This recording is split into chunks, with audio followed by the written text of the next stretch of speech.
இந்தியாவின் முன்னாள் பிரதமரும் பொருளாதார மேதையுமான டாக்டர் மன்மோகன் சிங் 92வது வயதில் காலமானார். வயது மூப்பால் ஏப்ரலில் அரசியலிலிருந்து முழுமையாக ஒதுங்கி ஓய்வெடுத்து வந்தவருக்கு நேற்று திடீரென உடல்நலம் பாதிக்கப்பட்டது. உடனடியாக புதுடில்லி எய்ம்ஸ் மருத்துவமனையில் அனுமதிக்கப்பட்ட நிலையில் இரவு 9:51 மணிக்கு அவரின் உயிர் பிரிந்தது. 2004ஆம் ஆண்டு காங்கிரஸ் கட்சி ஆட்சியை பிடித்த போது வெளிநாட்டவர் என்ற சர்ச்சை எழுந்ததால் சோனியா காந்தி பிரதமர் பதவியை நிராகரித்து தனக்கு பதிலாக மன்மோகன் சிங்கின் பெயரை முன்மொழிந்தார். இதையடுத்து இந்தியாவின் முதல் சீக்கிய மற்றும் சிறுபான்மையின பிரதமராக மன்மோகன் சிங் பதவியேற்றார். சோனியாவே நிழல் பிரதமர் என்றும் இவர் வெறும் பொம்மை பிரதமர் என்றும் விமர்சிக்கப்பட்டாலும் தொடர்ந்து 10 ஆண்டுகள் அப்பதவியில் இருந்தது சாதனைதான். பிரதமராக இருந்ததை விட 1991 முதல் 1996 வரையில் நிதியமைச்சராக இருந்தபோது இந்திய பொருளாதாரத்தை நெருக்கடியிலிருந்து மீட்டதற்காக மன்மோகன் சிங் அதிகம் நினைவு கூறப்படுகிறார். அக்காலகட்டத்தில் இந்திய பொருளாதார கொள்கைகளை மாற்றியமைத்து சீர்படுத்தியதே பின்னாளில் பிரதமர் பதவிக்கு மன்மோகன் சிங்கின் பெயர் பரிசீலிக்கப்பட்டதற்கு முக்கிய காரணம் என்றும் கூறப்படுகிறது. அவரின் மறைவுக்கு பிரதமர் நரேந்திர மோடி, சோனியா காந்தி, ராகுல் காந்தி உள்ளிட்ட அரசியல் தலைவர்கள் இரங்கல் தெரிவித்து வருகின்றனர். KPKT எனப்படும் வீடமைப்பு ஊராட்சித்துறை அமைச்சு அண்மையில் நடத்திய கிறிஸ்துமஸ் கொண்டாட்டத்தில் பங்கேற்க அதன் பணியாளர்கள் எவரும் கட்டாயப்படுத்தப்படவில்லை. மாறாக அவரவர் விருப்பத்தின் பேரிலேயே பங்கேற்றதாக அமைச்சு உறுதிப்படுத்தியது. கொண்டாட்டத்தின் போது பாடல்களை பாடியவர்கள் கூட சபா, சரவாக் மாநிலங்களைச் சேர்ந்த கிறிஸ்தவர்கள் ஆவர். அவர்கள் பாடிய பாடல்களும் மேரி கிறிஸ்துமஸ் போன்ற பெருநாள் வாழ்த்து பாடல்களே. முஸ்லிம்கள் யாரும் அந்த இசைப்படைப்பில் பங்கேற்கவில்லை என KPKTயின் நெருங்கிய வட்டாரம் FMTயிடம் கூறியுள்ளது. புத்ராஜயாவில் உள்ள KPKT கட்டிடத்தில் நடைபெற்ற கிறிஸ்துமஸ் கொண்டாட்ட நிகழ்ச்சியின் புகைப்படங்கள் முன்னதாக வைரலான நிலையில் பாஸ் கட்சியின் தலைவர் ஒருவர் அந்நிகழ்ச்சியை சாடியிருந்தார். இஸ்லாத்துக்கு எதிராக மற்ற மத கொண்டாட்டங்களில் முஸ்லிம்கள் பங்கேற்க கூடாது என்பது அமைச்சுக்கும் அமைச்சர் ஞாகோமிங்கிற்கும் தெரியாதா என பாஸ் இளைஞர் பிரிவின் துணைத் தலைவர் அனீஃப் ஜமாலுடன் கேட்டிருந்தார். அது குறித்து பேசிய போது KPKT இந்த விளக்கத்தை அளித்துள்ளது.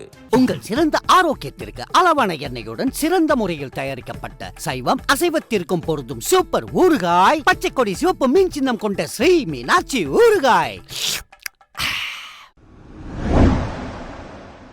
மலேசியாவை ஒரு கிறிஸ்துவ நாடாக மாற்றுவதற்கு தாம் முயல்வதாக கூறப்படுவதை இளைஞர் விளையாட்டுத்துறை அமைச்சர் ஹேனா யோ மறுத்துள்ளார். திட்டமிட்டே அப்படி ஒரு தோற்றம் ஏற்படுத்தப்படுகிறது. எனவே அது தொடர்பான வீடியோக்கள் மற்றும் பதிவுகள் குறித்து போலீசில் புகார் செய்ய போவதாக ஹேனா யோ சொன்னார். அத்தகைய வீடியோக்கள் தேசிய போலீஸ் படை முன்னாள் தலைவர் தான் ஸ்ரீ மூசா ஆசானுக்கு எதிராக தாம் தொடுத்த அவதூறு வழக்கில் தமக்கு பின்னடைவை ஏற்படுத்தும் என்றார் அவர். மலேசியாவை கிறிஸ்துவ நாடாக தாம் மாற்ற முயல்வதாக மூசா ஆசான் அவதூறு பரப்பியதாக ஹனாயோ தொடுத்த வழக்கை முன்னதாக உயர் நீதிமன்றம் தள்ளுபடி செய்தது. அம்முடிவை எதிர்த்து மேல்முறையீட்டு நீதிமன்றம் செல்லவிருப்பதாக சிகாம்பூர் நாடாளுமன்ற உறுப்பினருமான ஹனாயோ உறுதிப்படுத்தினார். ஆனால் மேல்முறையீடு செய்ய தமக்குள்ள உரிமையை கேள்வி எழுப்பி தாம் இஸ்லாத்துக்கு எதிரானவர் போன்றதொரு தோற்றத்தை ஏற்படுத்த வாட்ஸ்ஆப்பில் அவதூறு வீடியோக்கள் பரப்பப்படுகின்றன. குற்றச்சாட்டுக்கள் முற்றிலும் தவறானவை. இஸ்லாத்தை தேசிய மதமாக அங்கீகரிக்கும் கூட்டரசு அரசியலமைப்பு சட்டத்திற்கு எதிராக ஒரு காலமும் செயல்பட மாட்டேன் என ஹனாயோ தனது ஃபேஸ்புக் பதிவில் கூறியுள்ளார். அடுத்த ஆண்டு ஜூலை முதல் தீபகற்ப மலேசியாவில் அடிப்படை மின்சார கட்டணத்தை 14.2 விழுக்காடு உயர்த்த பரிந்துரைக்கப்பட்டுள்ளது. புதிய கட்டண விகித பரிந்துரை அட்டவணையின்படி ஒரு கிலோவாட் மணி மின்சாரம் 45.62 சென்ட் ஆகும். 2025 ஜனவரி முதல் 2027 டிசம்பர் வரையில் 3 ஆண்டு காலத்திற்கு அது அமலில் இருக்கும். என்றாலும் அடுத்த ஆண்டின் முதல் 6 மாதங்களுக்கு மின்சார கட்டண விகிதத்திலும் அமைப்பிலும் மாற்றம் இருக்காது என பங்குச்சந்தைக்கு வழங்கிய அறிக்கையில் TNB குறிப்பிட்டது. அதாவது புதிய கட்டண விகிதத்துடன் தங்களை பழக்கிக் கொள்ள பயனாளர்களுக்கு 6 மாத கால அவகாசம் வழங்கப்படுகிறது. 2025 ஜனவரி முதல் ஜூன் வரை கட்டண விகிதத்தில் நிலவும் வேறுபாடுகளை கும்புலான் வாங் இண்டஸ்ட்ரி எலக்ட்ரிக் ஏற்றுக்கொள்ளும் என TNB விளக்கியது. 2022 முதல் 2024 வரையிலான நடப்பு காலகட்டத்திற்கு அடிப்படை மின்சார கட்டண விகிதம் ஒரு கிலோவாட் மணிக்கு 39.95 சென்டாக நிர்ணயிக்கப்பட்டுள்ளது. அவ்விகிதம் 2014 அமலில் உள்ளது குறிப்பிடத்தக்கது.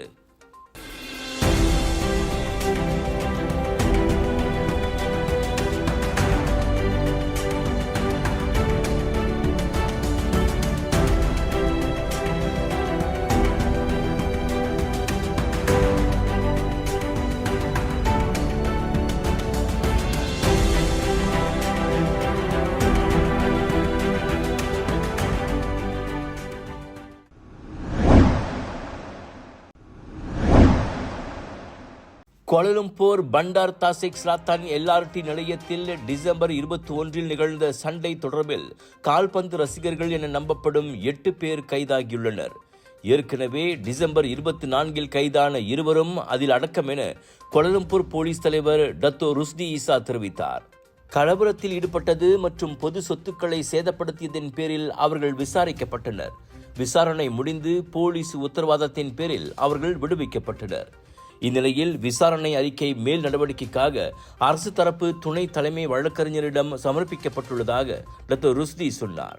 சுமார் 20 முதல் 30 பேருக்கு இடையில் மூண்ட அச்சண்டையில் ஒருவருக்கொருவர் குத்திக் கொண்டும் LRT ரயில் கதவுகளை எட்டி உதைத்ததும் குப்பை தொட்டிகளை வீசியும் அவர்கள் மூர்க்கத்தனமாக நடந்து கொண்ட வீடியோக்கள் வைரலானது குறிப்பிடத்தக்கது. அச்சம்பவம் குறித்து போலீசில் புகார் செய்துள்ள பிரசாரணா நிறுவனம் ஏற்பட்ட சேதாரங்களுக்கு இழப்பீடும் கோரியுள்ளது.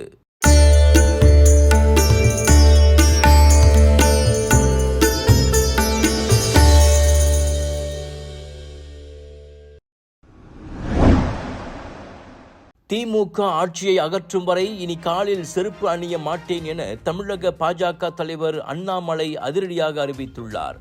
அதோடு வீட்டின் முன் தன்னைத்தானே 6 முறை சாட்டையால் அடித்துக் கொள்ளப் போவதாகவும் கூறி அவர் பரபரப்பை கிளப்பியுள்ளார்.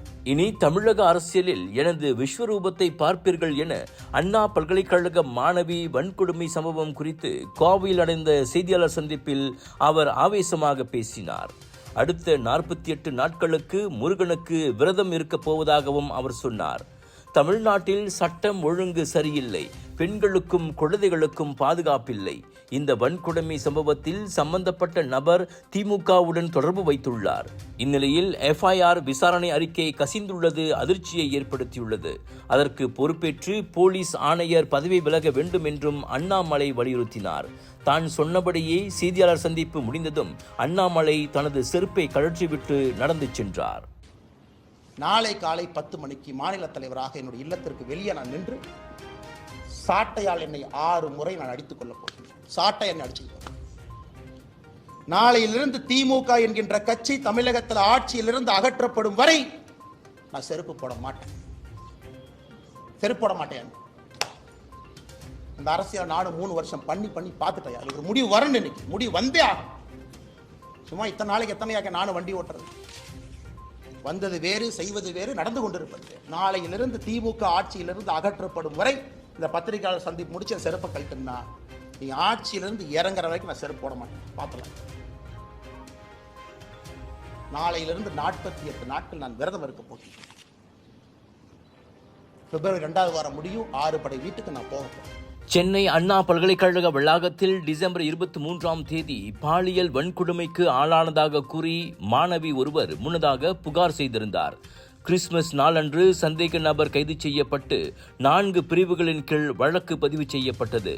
இந்நிலையில் அவ்விளம் பெண் கொடுத்த FIR புகார் சமூக ஊடகங்களில் கசிந்து அவரின் தனிப்பட்ட விவரங்களும் வெளியாகி அதிர்ச்சியை ஏற்படுத்தியுள்ளது.